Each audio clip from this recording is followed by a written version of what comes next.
That car is too expensive for you to be driving without a very good explanation. Officer Blake Mercer stood beside the open window of the black luxury sedan with one hand resting near his holster. His sunglasses hid his eyes, but the shape of his mouth revealed the satisfaction behind the accusation. He had not asked whether the vehicle belonged to the woman behind the wheel. He had already decided it did not. Imani Brooks kept both hands visible on the steering wheel. The registration in your hand is the explanation. Blake glanced at the document as though it had personally offended him. Her full name appeared beneath the vehicle identification information. The address matched her Georgia driver's license. The insurance card listed the same name, the same car, and the same policy address. Nothing was expired. Nothing had been altered. Nothing supported the suspicion he had announced before asking his first legitimate question. Still, he leaned closer. People carry papers that do not belong to them every day. And what specific violation did you stop me for? His smile disappeared. She had not raised her voice. She had not reached for a telephone. She had not challenged his authority to conduct a lawful traffic stop. She had simply asked the question he had been avoiding since the moment his patrol lights appeared behind her. Blake lifted the registration and tapped it against the roof. You failed to signal before turning onto Halston Road. Imani's eyes shifted toward the rearview mirror. His patrol car sat several yards behind her sedan. The dashboard camera would have captured the turn. So would the rear camera built into her own vehicle.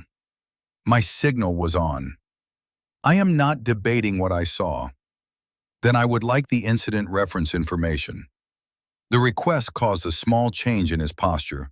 His shoulders pulled back, his chin rose.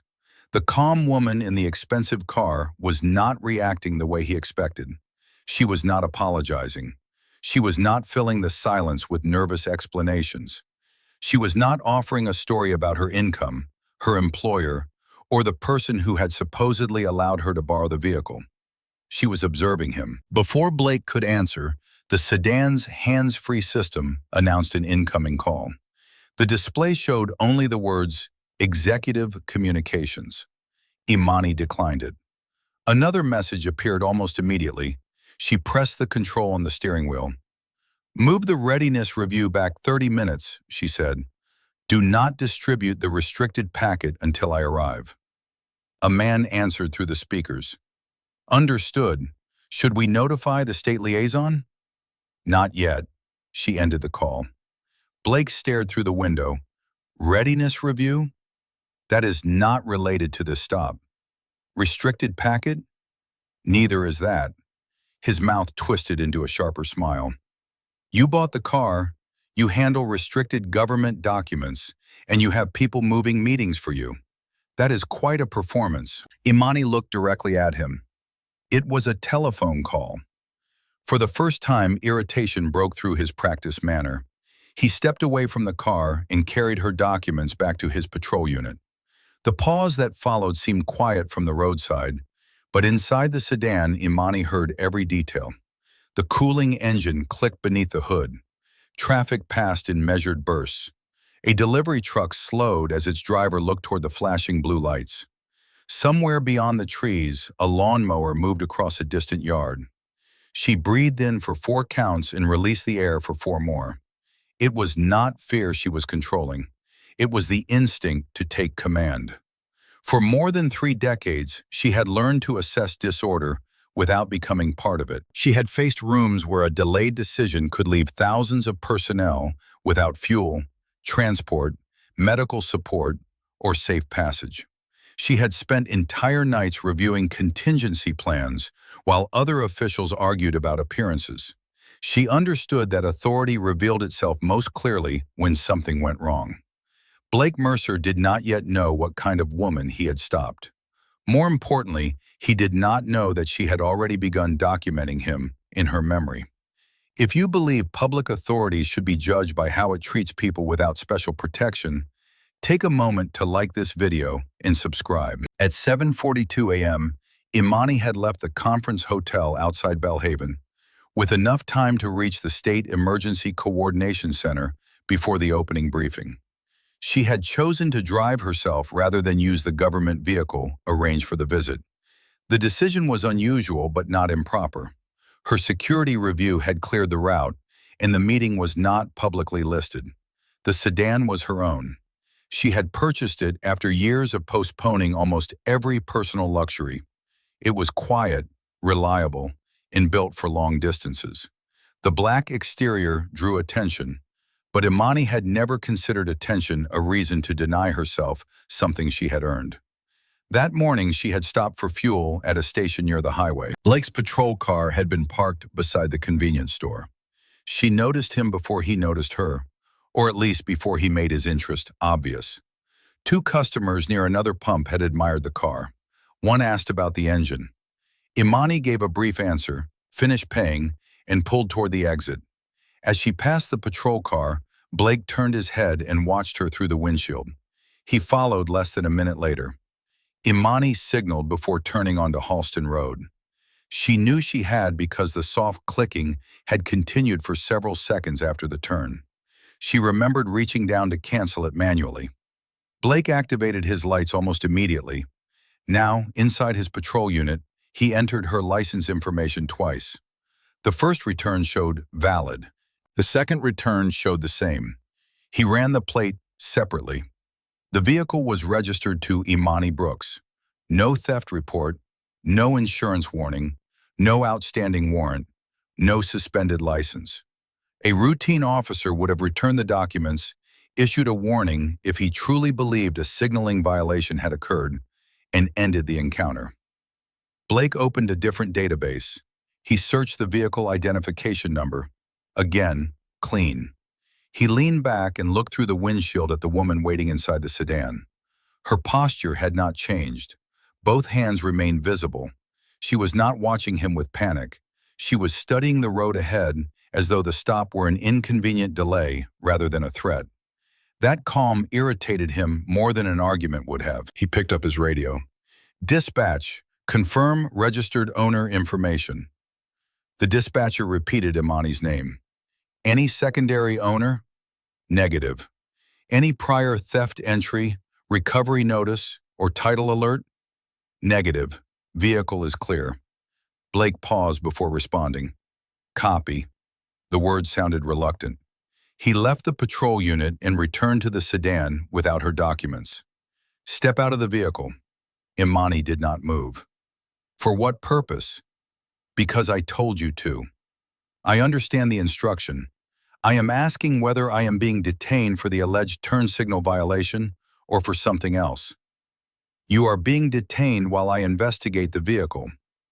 "What about the vehicle requires investigation?" Blake bent closer to the window. Most people do not interrogate an officer when they have nothing to hide. Most lawful questions do not require a person to prove innocence before the officer identifies a crime. His jaw tightened. "Unlock the door." "Am I under arrest?" "You are about to be if you keep resisting." "I am seated with my hands visible. I have not resisted any physical command." Blake reached for the exterior handle. It did not open. His face changed. The polished contempt fell away, revealing something harder beneath it. He stepped back, drew his baton without extending it, and pointed toward the lock control. "Open this door now, or I will remove you through the window." Imani considered the distance between his right hand and his holster. She considered the passing traffic, the angle of the dashboard camera, and the possibility that sudden compliance might be described later as a furtive movement. Slowly, she lifted her left hand. "I am reaching for the door control." "Stop narrating. I am preventing misunderstanding." "Unlock it." She pressed the button. Blake opened the door so quickly that the edge nearly struck her shoulder. That. Imani placed one foot on the pavement. "Turn around." She rose carefully. The morning air felt cooler outside the car. A line of pine trees bordered the road. Beyond them stood a row of new houses with wide lawns and stone entrances. Several drivers slowed as they passed. One woman lifted a telephone near her windshield. Blake seized Imani's right wrist. "You are pulling my arm. I am positioning you. You are twisting the wrist beyond its natural range. Keep talking, and you will make this worse. He forced her right hand behind her back, then took the left. The first cuff closed tightly. The second tightened farther when she adjusted her shoulder to relieve the pressure. Imani spoke without turning her head. The cuffs are restricting circulation. They are supposed to keep you from moving. My hands are becoming numb. Then stop testing them. He guided her toward the front of his patrol car. The word guided existed only in the report he would later attempt to write. In reality, he pushed between her shoulder blades, forcing her to catch her balance beside the hood. The heat from the engine rose against her legs. "Spread your feet." She complied. He searched the pockets of her jacket, then ran his hands along her waist and down the outside of each leg. She remained still, even when the pressure against her wrist sharpened. "What do you do for work?" he asked. "I already told you that is not relevant to the alleged traffic violation. You made it relevant when you started acting like you outrank everyone on this road." Imani turned her head slightly. "I have not mentioned rank." For half a second, Blake's expression changed. He had expected denial, embarrassment, or fear. The word rank seemed to touch something he could not identify. Then he laughed. "So that is the story? You are some kind of official?" "My occupation is not required to establish vehicle ownership." "You know what I think?" "I expect you will tell me. I think somebody trusted you with a car you should not have, and now you are trying to sound important enough that I will stop asking questions." The insult was personal now. Blake was no longer pretending to investigate a signal violation. He wanted her to hear his conclusion. The vehicle was too valuable. Her composure was too polished. Her life appeared too orderly. Therefore, in his mind, something had to be false. Imani did not defend her income. She did not list her achievements. She did not describe the years of service that had paid for the sedan. Every detail he demanded would have accepted his premise that she owed him a biography before being allowed to own something expensive.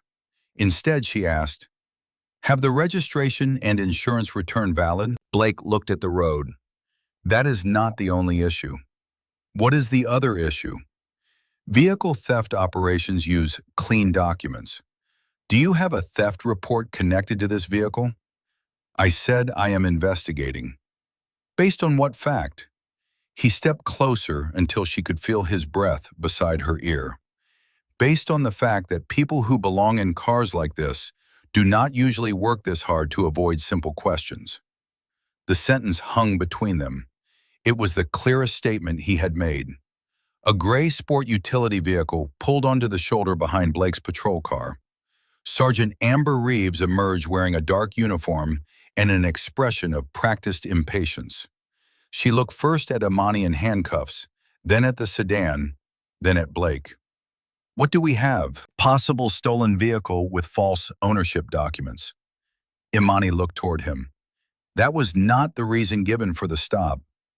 Amber raised one hand without facing her. "You will have a chance to speak," Blake continued. "She failed to signal. I made contact. She became evasive about ownership, refused to exit, locked the door, and started making strange claims about restricted government materials." Imani kept her tone level. "I did not make any claim to him. He overheard part of a telephone call." Amber finally looked at her. "I said you would have a chance." "Am I being accused of stealing my own vehicle?" "You are being detained while we determine what happened." "The registration has already been confirmed." Amber turned to Blake. "Did dispatch verify?" "Yes, but it could be an identity arrangement." "What evidence supports that?" The question surprised him, but only for a moment. She is unusually defensive, would not explain employment, would not explain who paid for the car. Amber nodded as though those points formed a coherent legal theory. "Any consent to search?" "No." Amber's eyes moved back to Imani. "Why would you refuse a search if there is nothing illegal in the vehicle?" "Because consent is a choice, and I do not consent." "That attitude does not help you." It is not required to. Amber stepped close enough to inspect her face. You speak as though you have done this before. I have not been detained for driving my own car before. That is not what I meant. You sound familiar with police procedure. Understanding procedure is not evidence of a crime. Amber smiled without warmth. Everyone who wants to make an officer's job difficult says the same thing. Blake looked pleased. The supervisor had arrived, and with her came the permission he wanted. His assumptions no longer belonged to one officer. They had acquired rank, uniform, and institutional weight. Amber called for a canine unit. Imani listened to the transmission. What specific narcotics indicator has been observed?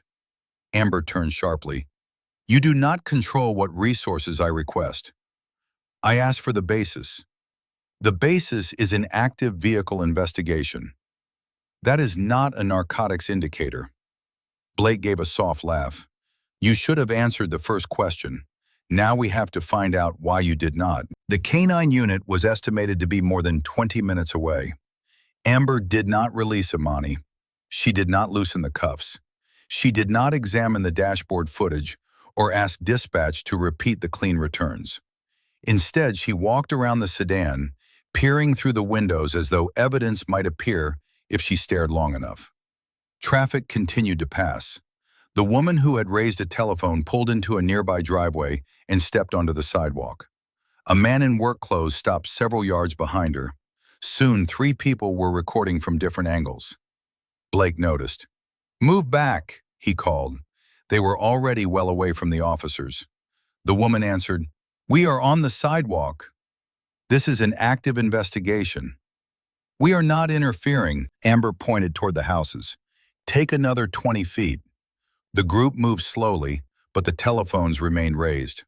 For the first time, Blake seemed aware that the encounter would have witnesses outside the department. His behavior became more theatrical. He positioned himself between Imani and the nearest camera. Ma'am, we have repeatedly attempted to resolve this cooperatively. Imani looked at him. You have not returned my documents or identified evidence of a crime. His expression hardened. See what I mean? He said to Amber, constantly argumentative. The quietest person on the roadside had now become the disruptive one because she continued to speak in complete sentences. Several minutes later, another patrol car arrived. Officer Jade Mitchell stepped out. She was younger than Blake and Amber, with the cautious movements of someone who understood that every scene already had a hierarchy before she entered it. Amber pointed toward the growing line of traffic. Handle crowd control. Jade looked at Imani's cuffed hands. How long has she been detained? Blake answered before Amber could. Long enough to give us a straight story, if she had one. Jade did not react. She moved toward the sidewalk and asked the bystanders to remain clear of the shoulder. Unlike Blake, she did not order them to stop recording. As she returned, she passed close to the sedan and saw the documents lying on the driver's seat. The registration was visible through the open door. Imani Brooks. The same name Amber had used when speaking to dispatch. Jade glanced toward Blake's mobile terminal. The screen displayed the last plate return. Clear. No theft warning. No ownership mismatch. She said nothing yet. The canine unit did not arrive within the estimated time. A collision across town had diverted it. Amber responded by requesting a tow truck. Imani heard the new call. On what authority are you impounding the vehicle? Amber folded her arms. We are not discussing procedure on the shoulder. You are ordering the seizure of property without identifying a lawful basis. You are making this much harder than it needs to be. That statement does not answer the question. Blake stepped between them. The car may be connected to a larger fraud operation. It was a new theory. Imani's gaze settled on him. You began with a failure to signal. Traffic stops develop. Then you suggested theft, because your behavior raised concern. Now you are alleging fraud. We do not need your permission to investigate. No, you need facts.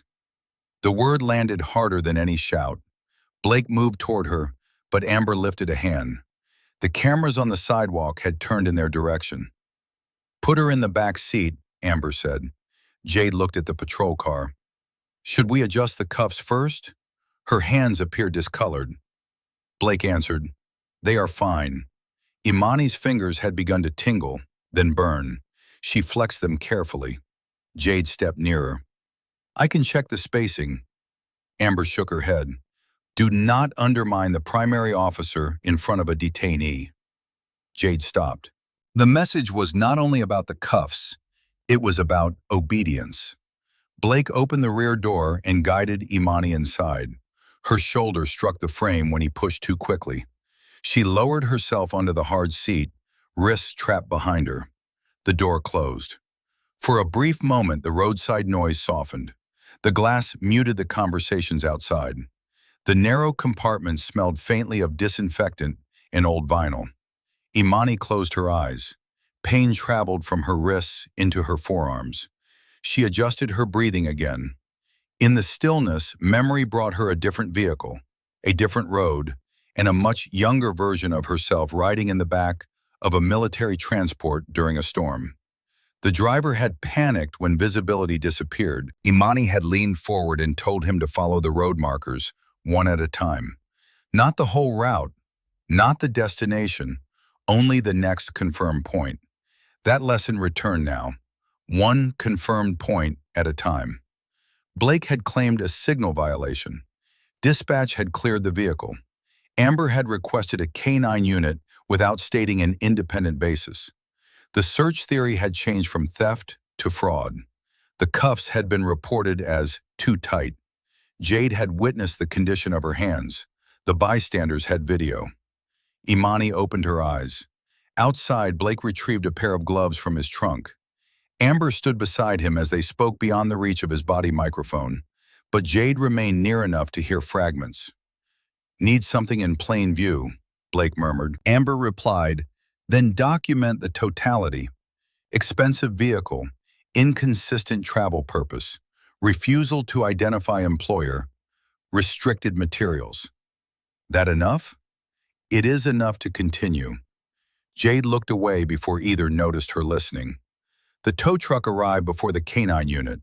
Its driver, a middle-aged man named Floyd Garner, stepped down and surveyed the scene. "What is the impound basis?" Amber answered, "Investigative hold." Floyd hesitated. "Stolen recovery?" "Possible fraudulent ownership." He looked toward the registration on the seat. "Dispatch sheet says registered owner is present." Blake stepped forward. "Are you refusing a police tow request?"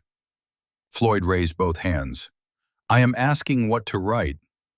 "Write investigative hold pending verification." Floyd returned to the truck without arguing. Blake entered the sedan through the driver's door. He searched beneath the seats, opened the center console, and removed the contents of the glove compartment. Insurance records, service receipts, a tire pressure gauge, 2 sealed packets of tissues, and a small flashlight accumulated on the passenger seat. Nothing illegal appeared. He opened a leather portfolio. Inside were blank note pages, an itinerary with several lines blacked out, and a card bearing a federal seal. Before he could read it closely, Amber took it from his hand. "What is that?" he asked. "A facility access credential." "For where?" "The print is small." Jade moved one step closer. Amber closed the portfolio. "Could be reproduced."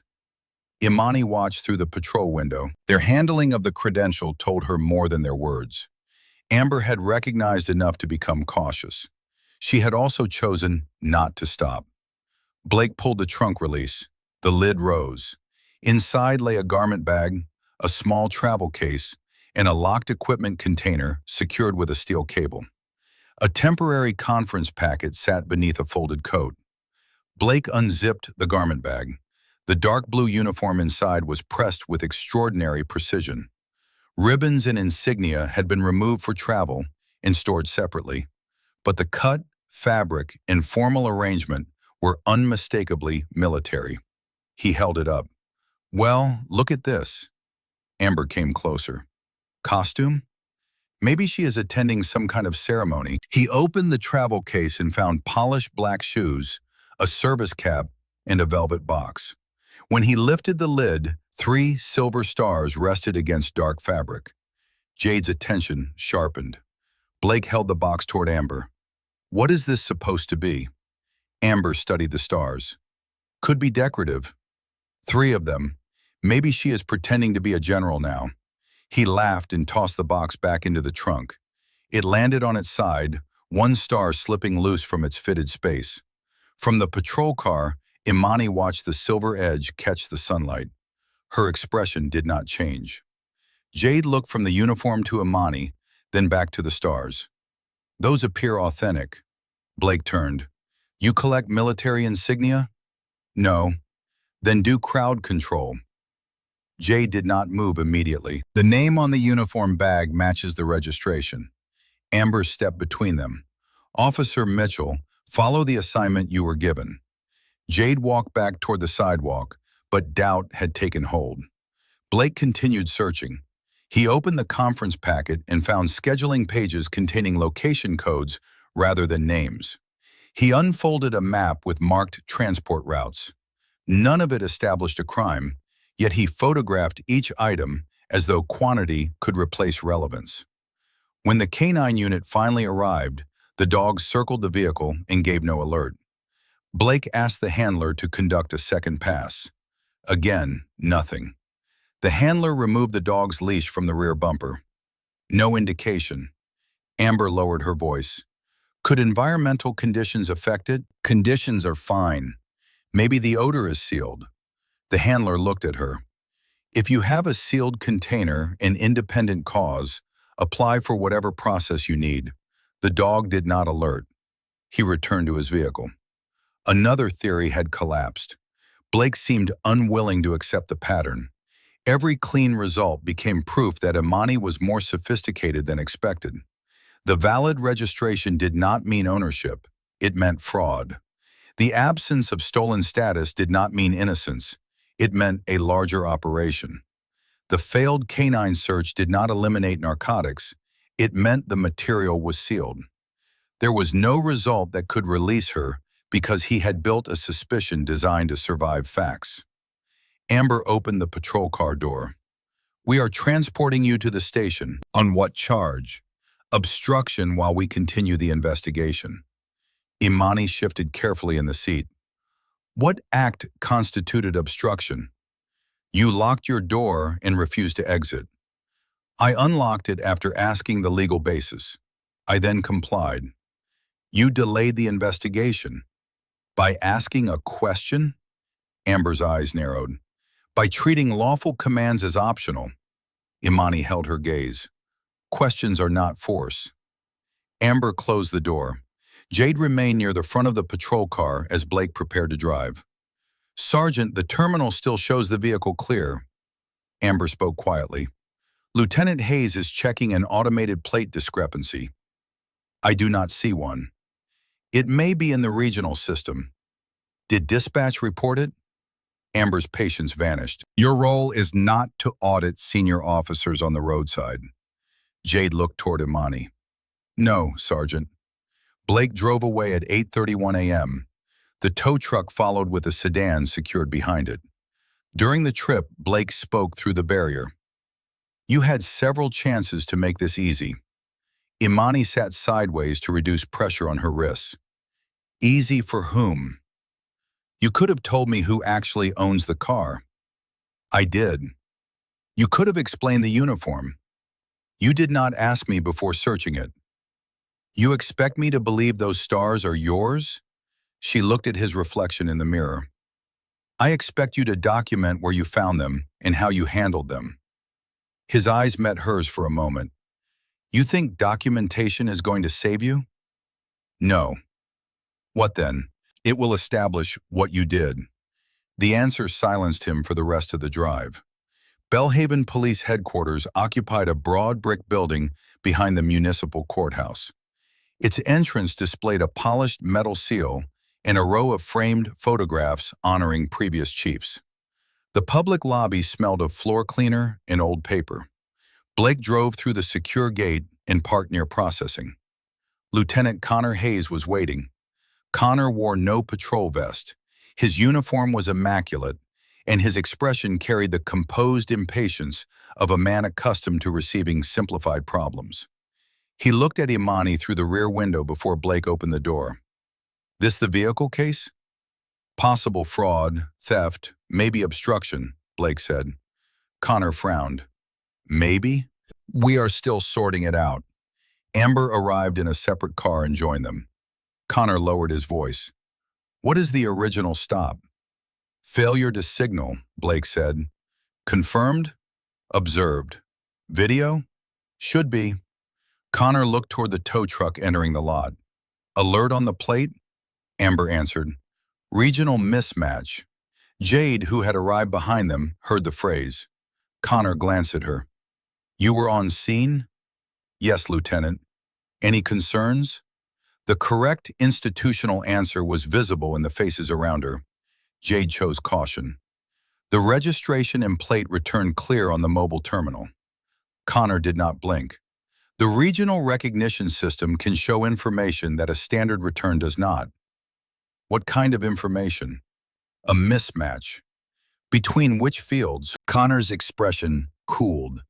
"You will submit a supplemental report, Officer Mitchell.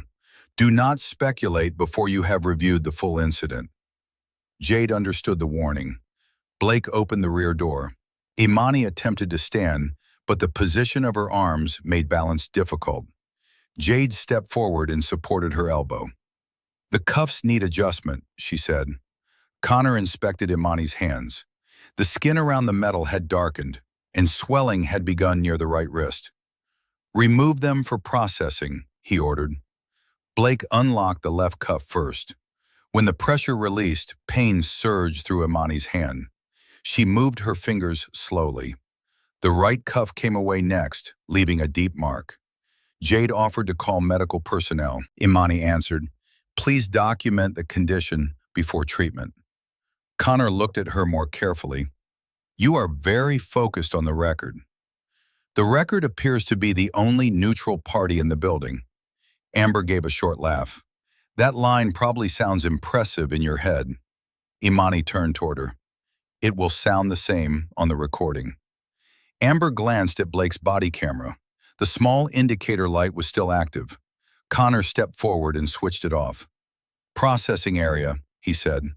They took Imani's telephone, watch, wallet, and vehicle keys. Amber placed the items in a plastic property tray. The telephone lit as she set it down. Executive communications. A second call appeared before the first ended. Army Operations Center. Amber raised the device toward Blake. "Look at that," Blake smiled. She programmed the contacts. Jade stood nearby. "Both calls are coming through a secured enterprise application." Amber looked at her. "How would you know?" "The icon is visible." People download applications. Connor took the telephone and turned it face down. "No one is opening it without authorization." The statement sounded proper, but his interest had changed. He looked toward Imani again, this time with the first hint of uncertainty. "Full name?" "Imani Brooks." "Occupation?"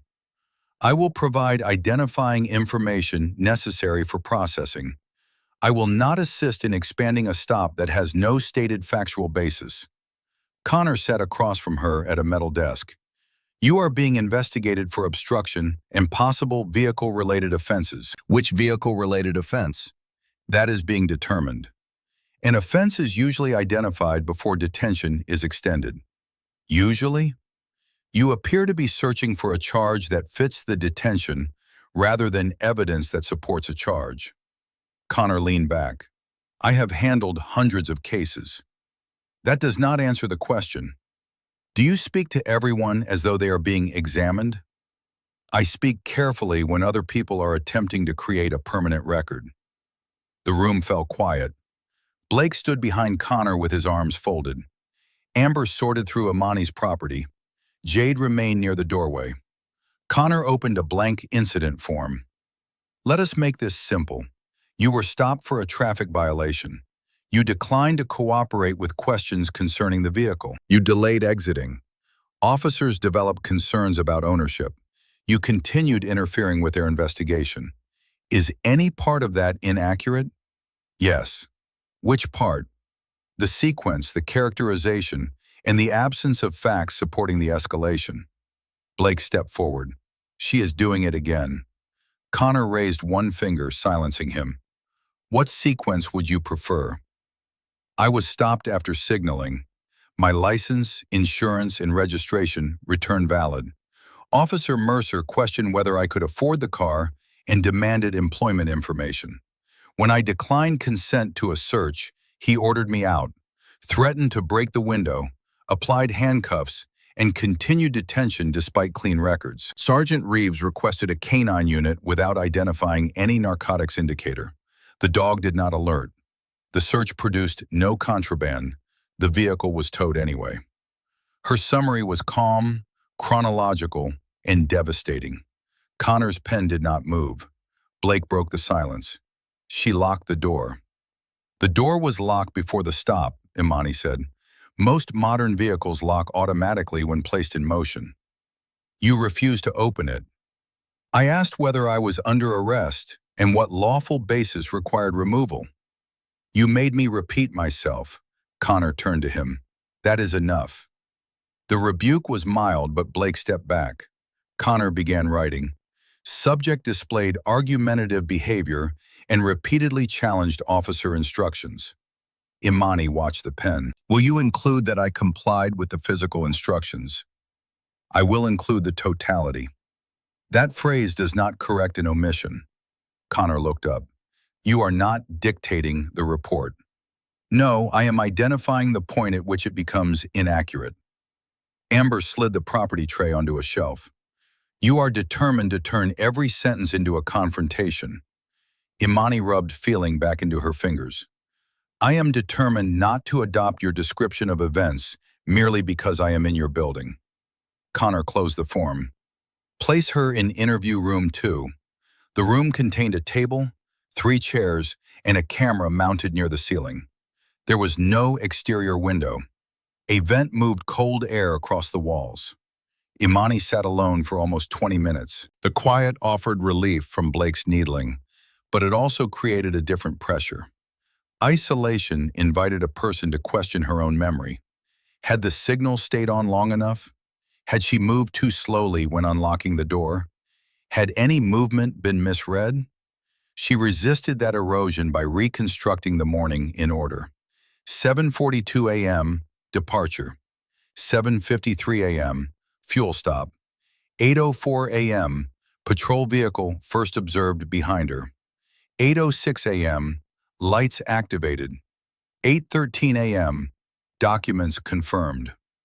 Approximately 8:17 a.m., handcuffs applied. 8:24 a.m., Amber arrived. 8:31 a.m., transport began. The times were approximate, but the sequence was fixed. The door opened. Connor entered with a printed statement and a paper cup of water. I want to resolve this without unnecessary complications. Imani took the cup carefully. Her right hand still trembled from the pressure on the nerves. What resolution are you offering? Sign a statement acknowledging that officers had difficulty confirming ownership because of inconsistent information. Accept a citation for failure to signal. We release you pending review. What information was inconsistent? Your travel purpose, employment, and the unusual items found in the vehicle.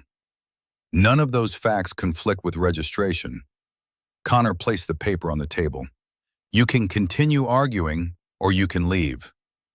Does the statement waive a complaint? It confirms that the detention resulted from circumstances rather than misconduct. In other words, it assigns responsibility to me. It records cooperation. Imani read the first paragraph. It claims she had been unable to provide satisfactory proof that she was authorized to possess the sedan. The sentence was false. The second paragraph described her as agitated. The third stated that officers had located materials suggesting possible impersonation of a government official. She set the paper down. I will not sign this. Connor's expression remained composed, but his fingers tightened around the folder.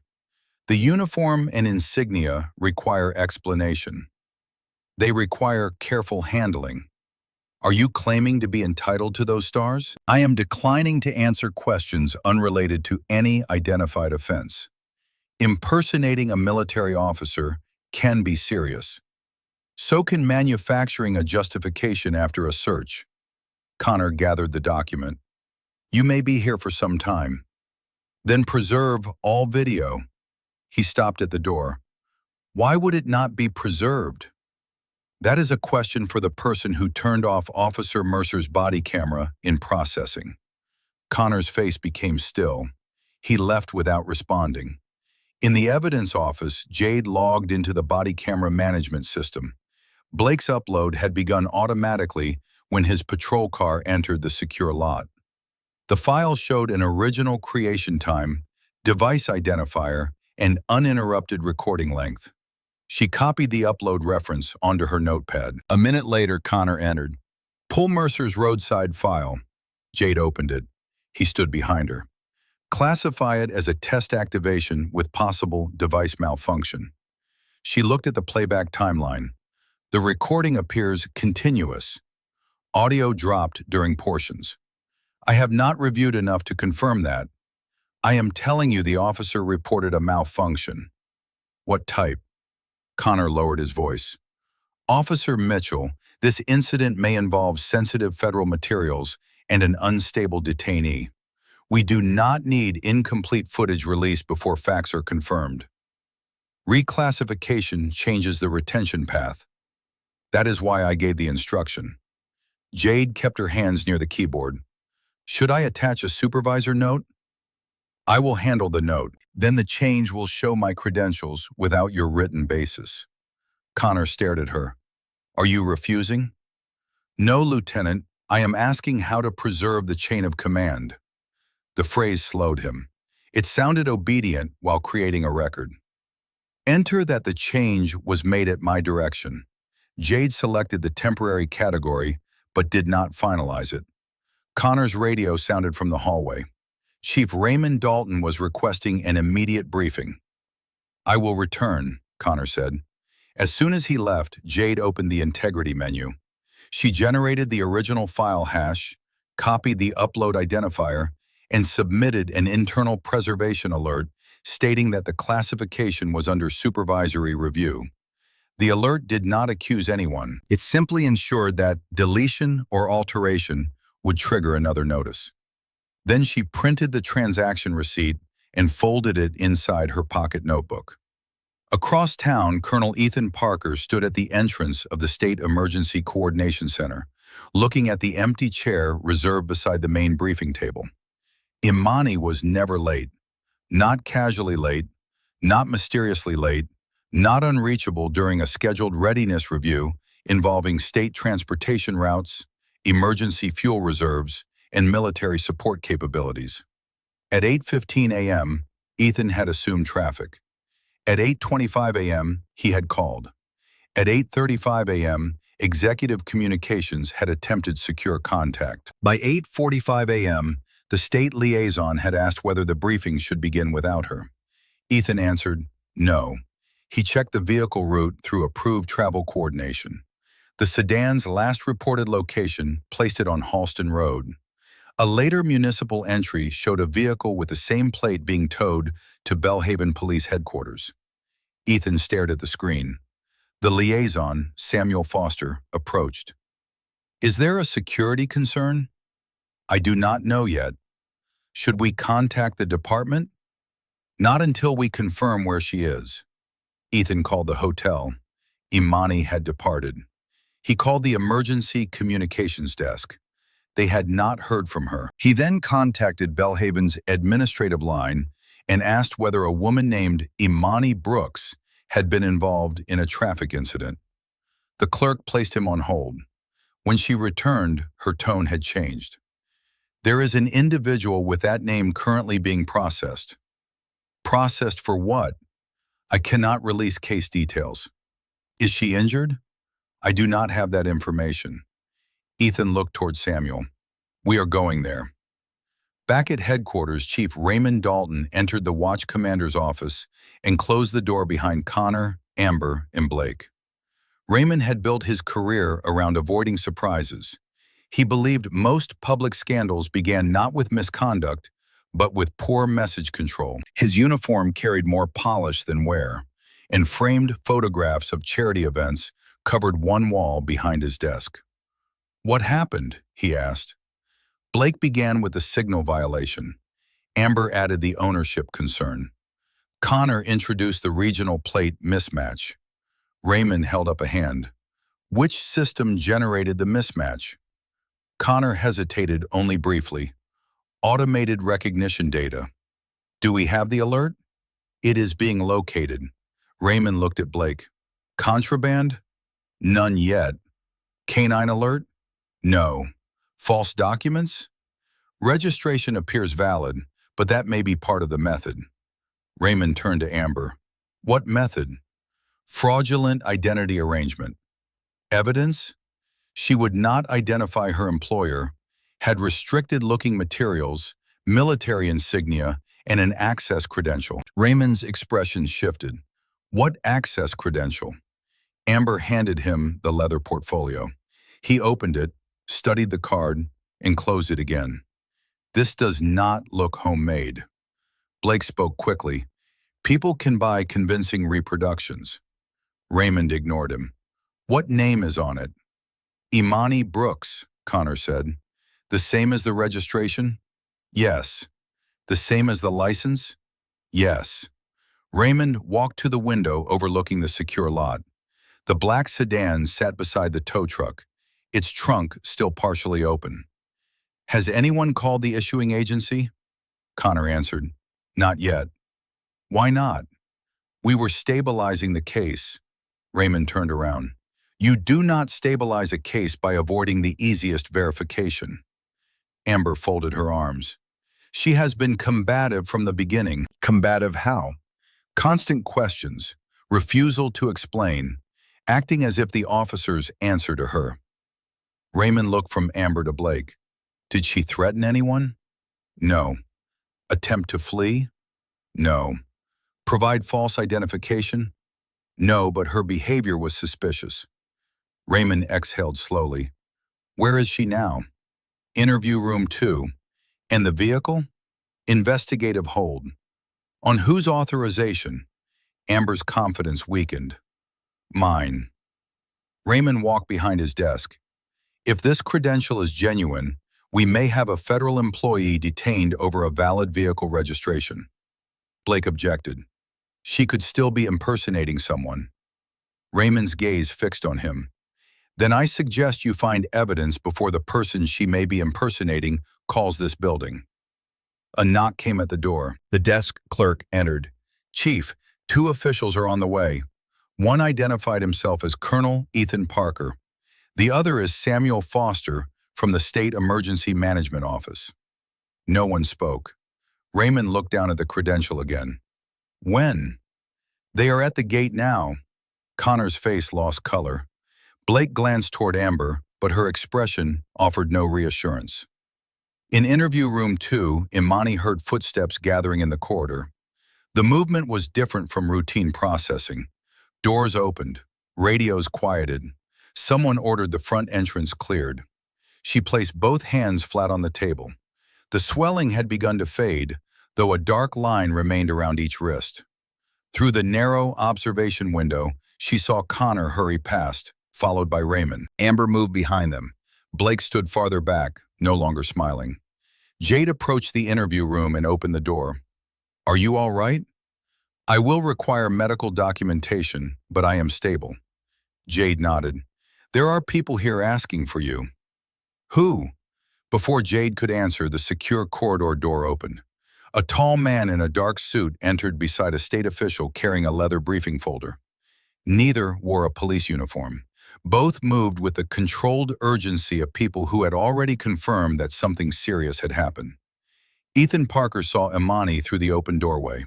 He stopped. Raymond began to speak, but Ethan raised one hand and continued forward. Every officer in the corridor turned toward him. Ethan reached the threshold of the interview room, straightened his posture, and prepared to address the woman at the table. Lieutenant General Brooks, ma'am, the State Readiness Conference has been suspended until we confirmed your location and condition. Colonel Ethan Parker's words traveled through the corridor with the precision of a formal announcement. They did not need volume. Every officer heard them. Imani rose from the metal chair. Samuel Foster stopped beside Ethan, clutching the briefing folder that contained the schedules, transportation assessments, and emergency deployment summaries waiting for her approval. He had spent the drive expecting a clerical mistake, perhaps a minor collision or a security precaution that had been poorly communicated. The dark marks around Imani's wrists erased that hope. Ethan's eyes moved from her hands to the property tray outside the room, then toward the officers lining the corridor. "Are you injured, General?" "I have pain and reduced sensation in both hands. I have requested documentation." The word general struck Blake Mercer first. His attention snapped toward the open interview room door. For several seconds, his face carried no expression at all. Then the pieces he had mocked on the roadside returned to him in brutal sequence. The dark blue uniform, the formal service cap, the facility credential, and the velvet box containing 3 silver stars. The stars had not been decorations. The restricted packet had not been part of an invented performance. The calls from Army operations had not been renamed contacts. Blake's mouth opened, but nothing came out. Amber Reeves recovered faster. She stepped forward with the brittle confidence of someone who believed rank might still rescue the institution if she could control the first explanation. "There has been a misunderstanding involving a vehicle investigation." Imani turned toward her. "No, Sergeant. There has been a sequence of documented decisions." Amber's face tightened. Chief Raymond Dalton moved between them. "General Brooks, I am Chief Dalton. I have just been briefed, and I have ordered an immediate review of the circumstances." Imani looked at the hand he extended, but did not take it. "Have I been charged?" Raymond lowered his hand. "No formal charge has been approved. Am I free to leave?" "Yes." "Then return my property, secure my vehicle, preserve every recording, and arrange medical evaluation." Raymond nodded quickly. "Of course, we will take care of everything." "The department will comply with its obligations," she replied. "That is not the same as taking care of me." The distinction silenced him. Connor Hayes arrived behind Raymond, holding the unsigned statement he had tried to place before Imani. He folded it once and pressed it against his side, but Ethan had already noticed it. "What is that document?" Ethan asked. Connor answered carefully. "A preliminary account of the detention." "Written by whom?" "It was prepared for review." Imani did not look away from him. "It states that I could not prove I was authorized to possess my own vehicle. It also describes me as agitated and suggests that my uniform may support an impersonation offense." Ethan's expression remained controlled, but Samuel turned sharply toward Connor. "You believe she was impersonating a military officer?" "We were still determining what the items meant." "The 3 stars did not offer a clue?" Blake finally found his voice. "People purchase insignia. We could not assume it was genuine." Ethan faced him. "You did not have to assume. You could have verified." Blake's hands moved toward his belt, then stopped. "She would not tell us who she was." Imani stepped into the corridor. "I gave you my correct name. I gave you valid registration. I gave you valid insurance. I gave you a valid driver's license. My identity was never concealed." "You refused to explain your job," Blake said. "My occupation was not evidence that the car was stolen." "You made the situation suspicious." "No, you found the vehicle suspicious before you spoke to me." Raymond raised both hands. "We should move this discussion somewhere private." Imani looked along the corridor. Jade Mitchell stood several feet away, watching Connor's folded statement. Amber remained rigid beside the processing desk. Blake had shifted closer to the wall, as though distance might separate him from the roadside. The private part is how this continued, Imani said. The stop happened in public. The search happened in public. The handcuffing happened in public. Your officers repeatedly described me as deceptive where witnesses could hear them. Privacy became important only after my rank became known. Raymond swallowed.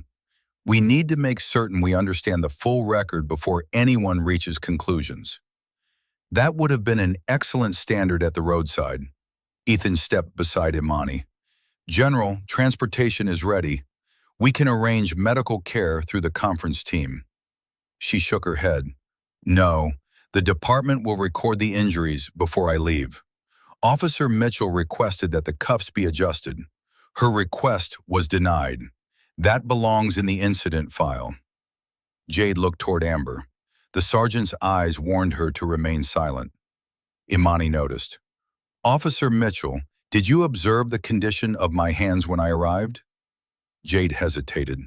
Connor answered for her. All statements need to go through the review process. Imani turned toward him. I asked the officer a factual question. Raymond intervened.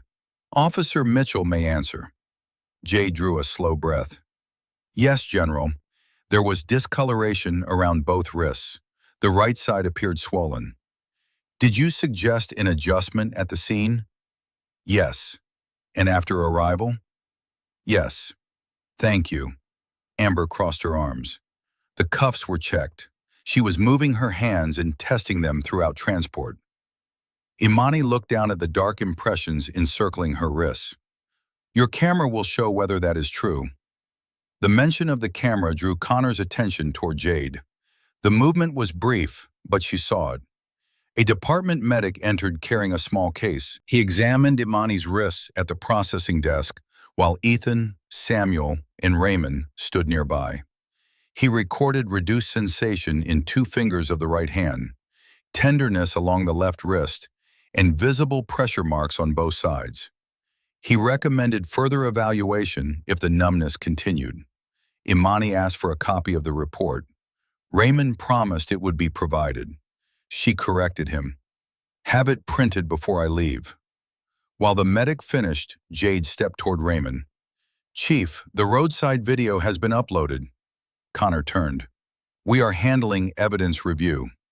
Jade kept her eyes on Raymond. There is an integrity alert attached to the original file. The hallway became still again. What integrity alert? Raymond asked. Connor answered first. A routine classification matter. Jade's voice remained respectful. I generated the original file hash and preservation notice before any category change was finalized. Connor stared at her. You were instructed to wait. I was instructed to classify it as a test activation with possible malfunction. The video appeared continuous, so I preserved the original metadata before applying a disputed label. Raymond's face hardened. Who ordered the reclassification? Jade did not look at Connor. Lieutenant Hayes. Blake glanced down. Amber took 1 step away from Connor. Connor unfolded the paper in his hand. There was no attempt to destroy evidence. Officer Mercer reported audio problems, and the incident involved potentially sensitive material. Did you review the recording before ordering the change? Raymond asked. Not the entire file. Then on what basis did you call it a malfunction? Connor's answer came too slowly. Operational caution. Imani watched the exchange without satisfaction. Fear had finally entered the building, but it had not arrived when she was handcuffed. It had arrived when the department realized the evidence might survive. Raymond told an internal affairs captain to secure every recording, radio transmission, dispatch entry, tow document, and database query connected to the stop. He ordered that no officer involved be permitted to edit a report without an audit trail.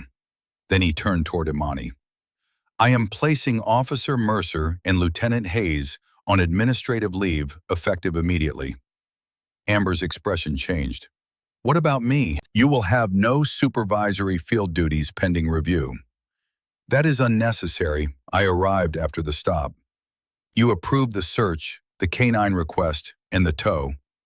Based on the information I was given, You also had access to the clean registration return. Amber looked toward Blake. He did not defend her. Raymond continued, "Turn over your department telephone and body camera before leaving." "This is nonsense," she said. "One influential detainee arrives with officials, and suddenly everyone acts as if ordinary police work is corruption." Imani's gaze settled on her. "You believed I was ordinary when you approved it." Amber's anger faltered. "That is not what I meant." "It is exactly what you meant. You are asking why the response changed. I am asking why the conduct did not." No one offered an answer. The property clerk returned Imani's telephone, watch, wallet, and keys.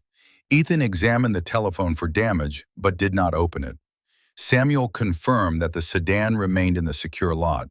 Imani asked whether the vehicle had been inventoried. Connor said it had been searched under an investigative hold. Was a warrant obtained? No. Was consent given? No. Did the canine alert? No. Was contraband found? No. Was the supposed regional plate mismatch documented? Connor glanced toward Raymond. "We are still retrieving that information." Imani took her keys from the tray. "You will not retrieve it because it did not occur." Blake shook his head. "You cannot know what appeared on our system." "I know what dispatch confirmed. I know Officer Mitchell saw a clear return. I know Sergeant Reeves described the issue as an ownership concern before anyone mentioned a regional system. I also know the explanation changed only after each earlier explanation failed." Raymond instructed the tow operator to remove the sedan without further searching and place it in a monitored bay. Imani refused to drive until photographs documented the disturbed trunk, scattered glove compartment contents, damaged garment bag, and displaced insignia. When the trunk opened, Ethan saw the velvet box lying on its side.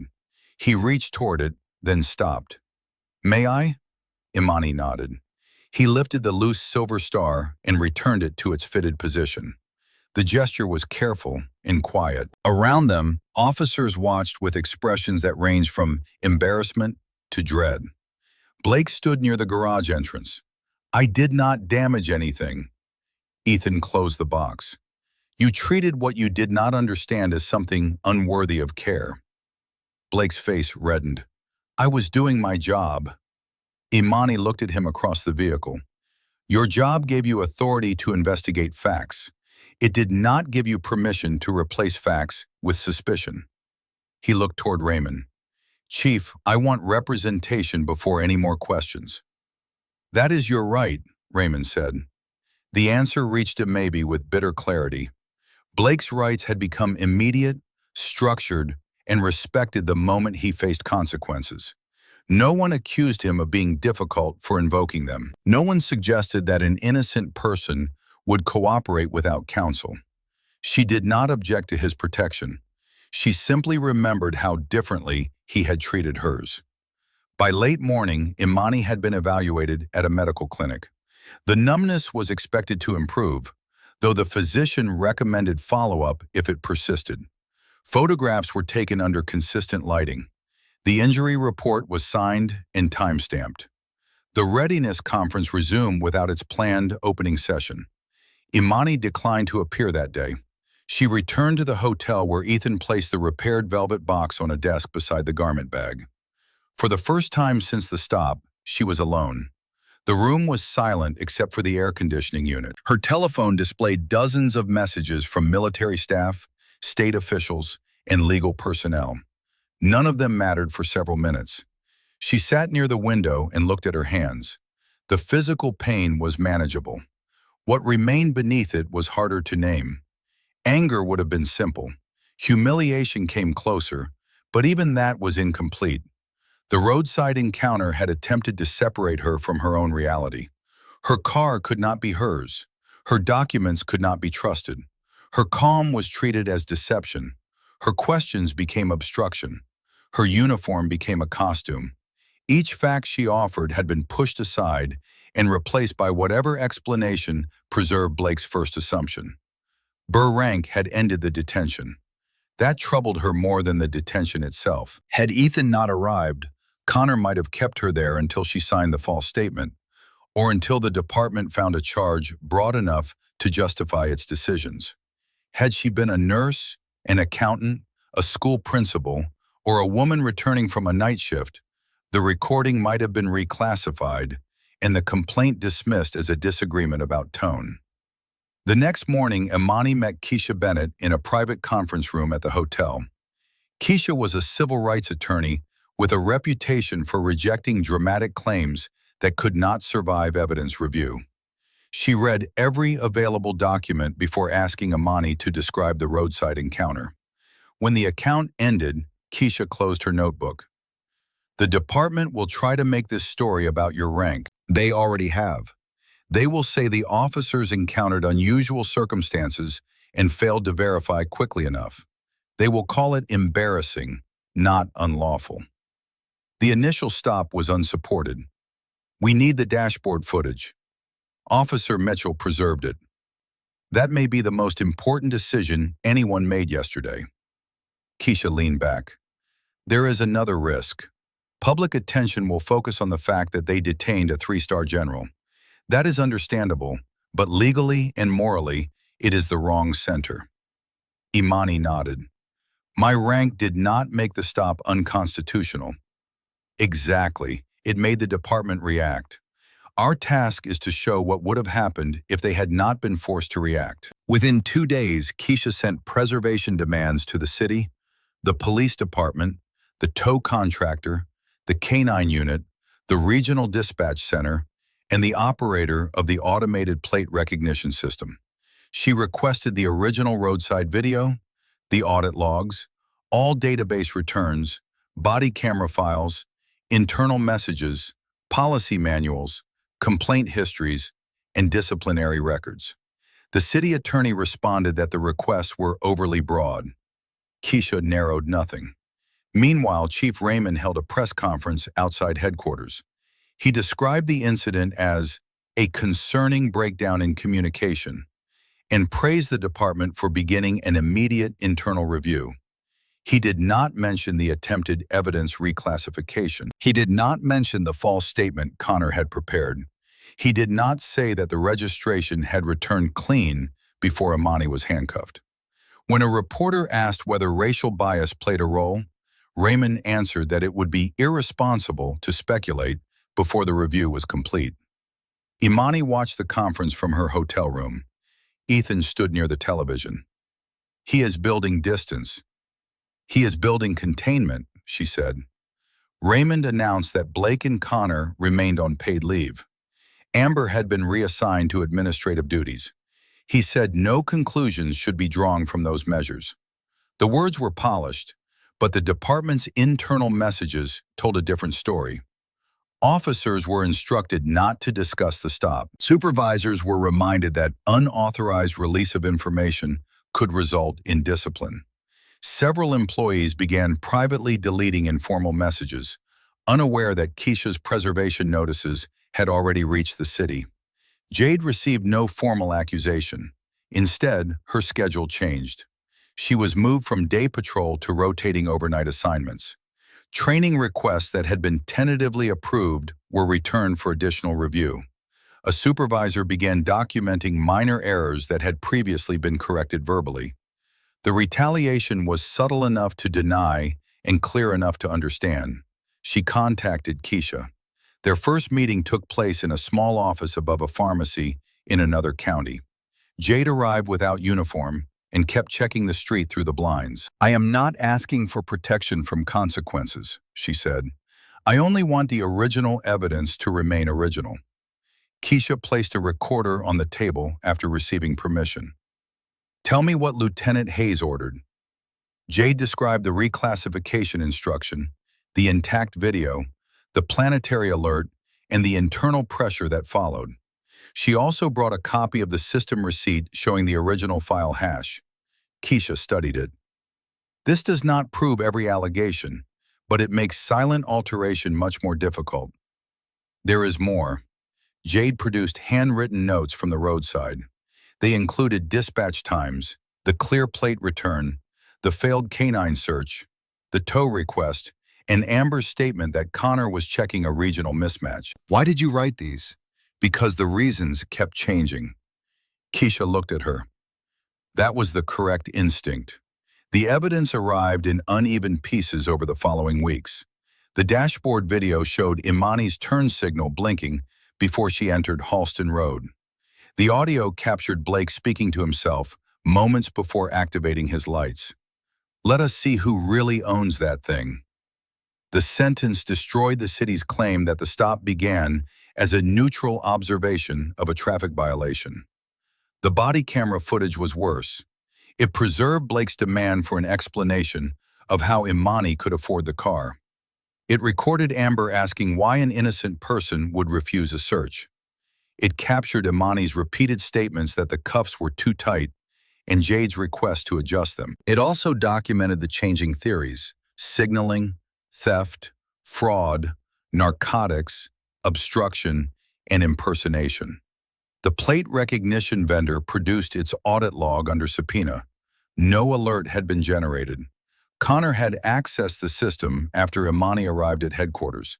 He searched her plate manually and opened a training screen that displayed a sample mismatch banner. The action did not create a real alert, but a screenshot of that training page had been saved to his workstation. Keisha stared at the report for a long moment. He did not merely repeat Blake's suspicion, she said. He went looking for a technical image that could make it appear legitimate. The city attorney argued that the training screen had been opened for comparison purposes. Keisha requested Connor's internal messages. One exchange, sent to Amber less than an hour after Imani's release, read, "We need the regional angle documented before this becomes only about the car." Amber replied, "Understood. Make sure Mercer uses the same language." That message changed the investigation. The department could still argue that Blake made a poor roadside judgment. It could not easily explain why supervisors coordinated wording after learning Imani's identity. Keisha then requested 5 years of complaints involving vehicle stops, searches, and impounds. The city resisted for months. It claimed that reviewing the files would be burdensome and that unrelated motorcycles had privacy interests. A federal judge eventually ordered production under protective conditions. The records did not reveal hundreds of identical cases. Reality was less convenient and more persuasive. There were 23 complaints involving motorists stopped while driving late model or luxury vehicles. 17 complainants were black. In 11 cases, officers questioned whether the driver was the true owner, even after registration matched. 8 vehicles were searched. 6 were towed. Only one stop resulted in a charge connected to vehicle ownership, and that charge was later dismissed. Blake had participated in 7 of the stops. Amber had approved 4 extended detentions. Connor had reviewed 5 reports containing nearly identical phrases: inconsistent ownership indicators, unusual travel explanation, and subject displayed evasive knowledge of procedure. One complainant was a respiratory therapist named Monique Carter. She had been stopped after leaving a hospital in a new sport utility vehicle. Blake asked whether the vehicle belonged to a patient. When the registration matched, he held her for 40 minutes while another officer searched the cargo area. Monique filed a complaint. The department classified it as unfounded because Blake reported that she had been nervous. Another complainant, Jamal Ellis, owned a small engineering firm. His sedan was towed after an officer claimed the temporary plate appeared altered. The plate was valid. Jamal paid storage fees to recover the car and abandoned his complaint after being told there was no body camera footage. The files showed that Connor had approved early deletion because the video was labeled a test activation. Jade read that record twice. The same label had not been invented for Imani. It had been used before. When the findings became public through a court filing, Raymond held another press conference. This time, he described the historical cases as a collection of unrelated encounters being presented without full context. Keisha responded in court rather than on television. The civil complaint alleged unlawful seizure, unreasonable search, excessive force, retaliation for protected questions, and denial of equal protection. It named Blake, Amber, and Connor in their individual capacities. It also asserted municipal liability, arguing that repeated complaints, supervisory approval, manipulated evidence classifications, and tolerated report language reflected more than one officer's mistake. The city moved to dismiss. Some claims survived, others were narrowed. The judge did not declare the entire department corrupt. The ruling simply concluded that the allegations, supported by the early evidence, were sufficient to proceed into broader discovery. For Imani, that measured language mattered. Accountability was not a single dramatic moment. It was a door remaining open when powerful people wanted it closed. Blake's administrative hearing began 4 months after the stop. His attorney argued that he had relied on training, officer safety principles, and rapidly developing suspicion. Blake testified that Imani's refusal to answer employment questions created concern because criminals sometimes use vehicles registered through third parties. The hearing officer asked whether any third party appeared on the registration. Blake said no. He was asked whether Imani gave a false name. No. Whether the vehicle was reported stolen. No. Whether the dog alerted. No. Whether contraband was found. No.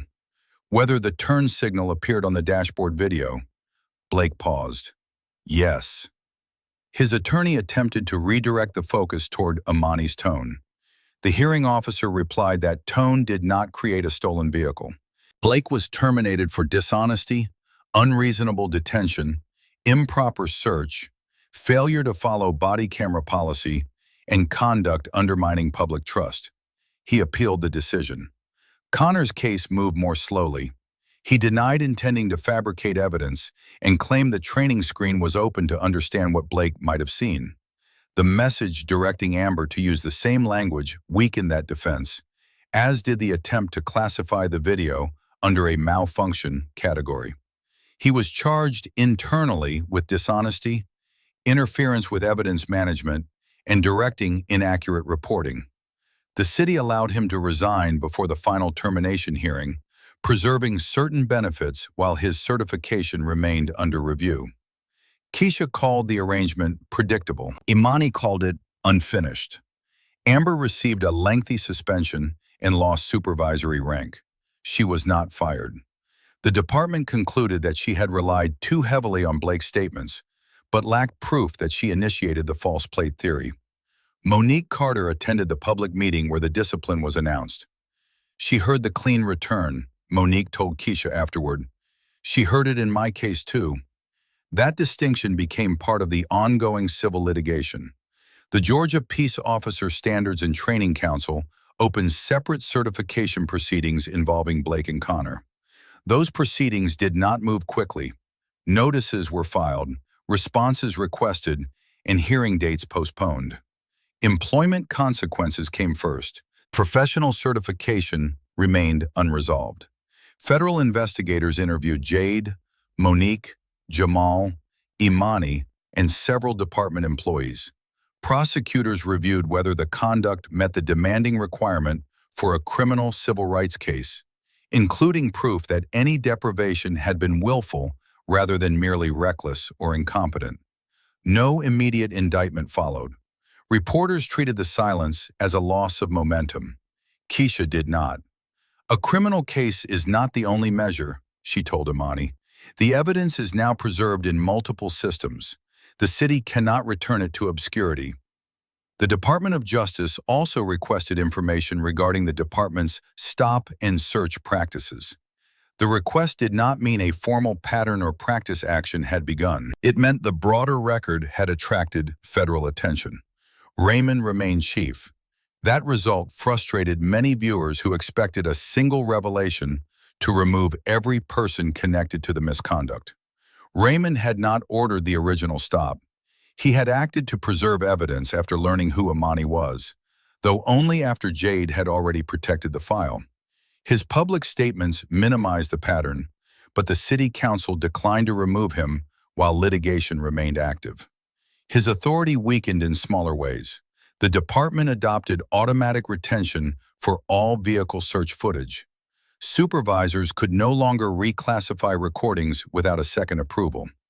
Tow decisions required a stated legal basis linked to a report field. Officers were prohibited from extending ownership investigations solely because a driver declined to discuss employment or income. Policies did not erase the harm. They did, however, make repetition harder to hide. Almost a year after the stop, Imani returned to Georgia for the readiness conference that had been interrupted. The same sedan carried her from the airport road toward Belhaven. Ethan offered to arrange a driver. She declined. The dark marks around her wrists had vanished months earlier. The numbness had taken longer, fading gradually until only an occasional ache remained when she held a pen for too many hours. As she approached Halston Road, the memory arrived before the intersection did. Blue lights, Blake's hand near his holster, Amber asking why an innocent person would refuse a search, the silver star falling sideways inside the trunk. Imani signaled early. The quiet clicking filled the car. She completed the turn and continued toward the State Coordination Center. Inside, Samuel Foster greeted her beside the briefing room. The chair reserved for her stood exactly where it had on the morning of the detention. Before the session began, Keisha called. "The certification hearing was delayed again," she said. "Blake's attorney requested additional time."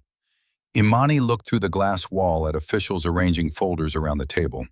"So, no decision?" "Not yet." There was no surprise in her answer.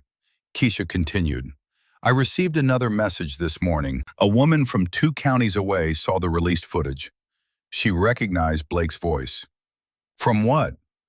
"A stop 3 years ago. She says he accused her of borrowing a luxury car from an employer. Her complaint was closed without review." "Does she have records?" "A tow receipt, a citation that was dismissed, and the name of a passenger who witnessed the stop." Imani closed her eyes for a moment. The story had not ended at the station. It had moved backward through old files and outward toward people who had once been told that nothing improper happened. "Speak with her," Imani said. "I already scheduled the interview." Across the room, Ethan signaled that the conference was ready to begin. Imani ended the call and placed her telephone beside the briefing folder. Nearly a year earlier, Blake had looked at her car and decided that the woman driving it required an explanation. His department had spent the months that followed offering explanations of its own. Misunderstanding, caution, incomplete information, isolated error, insufficient context. One by one, the records had answered them. The signal was visible. The registration was valid. The plate alert did not exist. The search found nothing. The reports were coordinated. The complaints were not isolated. Imani took her seat at the head of the table. Her 3 stars were visible now, fixed in their proper place. Yet the authority that mattered most was not sewn into her uniform. It belonged to the evidence preserved by a young officer who had been told not to question her superiors, to the motorists who reopened wounds they had once been forced to carry alone, and to the principal Imani had protected from the first moment on Halston Road. A person did not need rank to deserve the truth. A person did not need influence to own something valuable. A person did not need to surrender dignity to make an officer comfortable. The department had learned who Imani Brooks was only after it had already shown her what it was. Now every delayed hearing, every disputed record, and every new witness ensured that it could no longer hide behind the claim that no one had noticed. Blake Mercer was fired. Connor Hayes resigned under investigation. Amber Reeves lost her supervisory rank, and the department's hidden pattern of stops, searches, and manipulated reports was finally dragged into the light. But that was never the deepest lesson. Imani Brooks should not have needed 3 stars on her uniform to be believed. She should not have needed preserved body camera footage, a federal credential, a colonel at the station door, or an attorney willing to fight for every record. Her valid license, her registration, her calm voice, and her basic humanity should have been enough. So what about the people who do not have that title, That badge, that camera, or that power? What happens when no one important comes looking for them? And if you had been standing on that roadside, watching an innocent woman placed in handcuffs while every fact was ignored, would you have stayed silent or would you have started recording? Tell us in the comments. Share this story with someone who believes accountability matters. Like, subscribe, and hit the bell for more stories where power is challenged by the truth. Every story on this channel is about one thing: the moment truth finally catches up, and it always does.